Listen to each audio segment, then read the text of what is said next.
شكلنا حنطيق. السلام عليكم ورحمة الله وبركاته. أهلا بكم في برنامج كندا بتكلمك فون. معاكم أنا وهديل. هديل هتعرفكم بنفسها.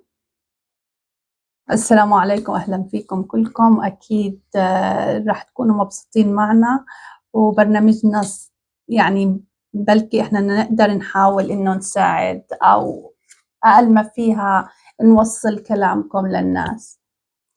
إن شاء الله هنبتدي نتصل بأول واحدة بعتت لنا الأكونت بتاعها، نتصل بيها.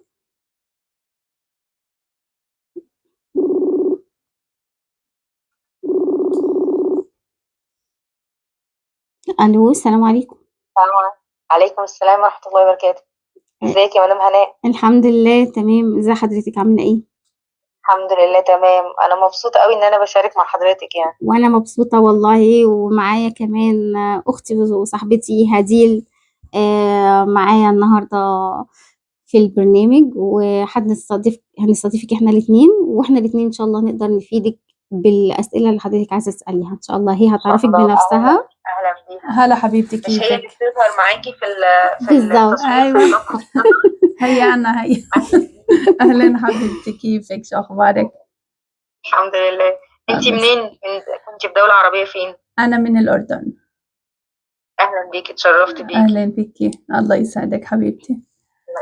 يعني في العرب في الغربة اخوات بقى، صح؟ أكيد، غير هيك راح نشتت العالم. صح. لازم، هو غير هيك يعني الحياة الغربة أصلا إذا ما كان فيها تعاون وإنه نكون يد واحدة ما في إنه تعيش لحالك بغض النظر وين أنت.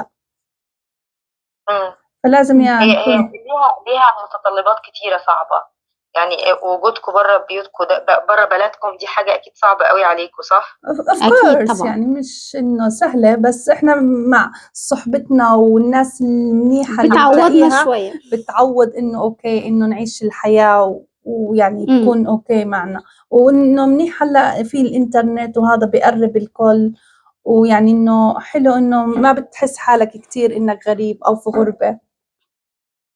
بقالك كام سنة؟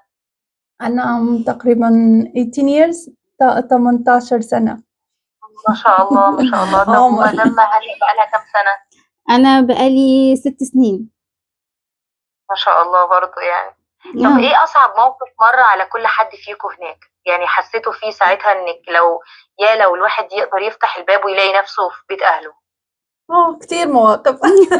إذا على المواقف ما تعديش، بس برضه الواحد هنا زي كيف بلادنا بتحاول إنك بغض النظر إنه تمشي الأمور وتمشي وتحاول إنك تصححها، يعني هي وتحاول في إنه البداية بتبقى صعبة شوية، أيوة بس تقريبا. بس لما بتبتدي تتأقلم شوية واحدة واحدة على البلد، ولما بتبتدي تتعرف على ناس وصحاب يعني. فبتبدأ إنك خلص تاخد على الوضع وتاخد على الناس، تاخد اه على طب الحياة في هون. نقطة كده أنا يعني مش عارفة مركزة فيها ليه شوية، بس اللي هو إيه، يعني في دايما خلافات بتبقى بين الزوج والزوجة، فالأهل بيساعدوا مثلا ساعات إنها تهدى، ساعات إنها تزيد، أو إنها تحس إنها عايشة بأهلها شوية غير زوجها. في الغربة أكيد الموضوع بقى يختلف، يعني هنا انتوا الاتنين سند بعض بقى، يعني أكيد بس دي حاجة بتوطد العلاقة أكتر، ولا بتعمل يعني فجوة أكبر؟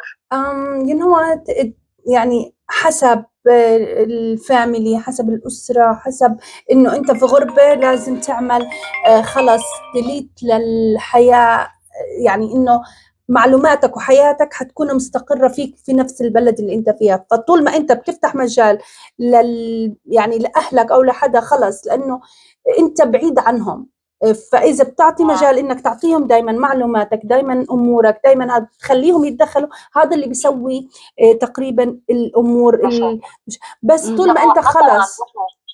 حصل عندكم أي حالة طلاق بين اتنين متجوزين هناك عايشين مع بعض عرب؟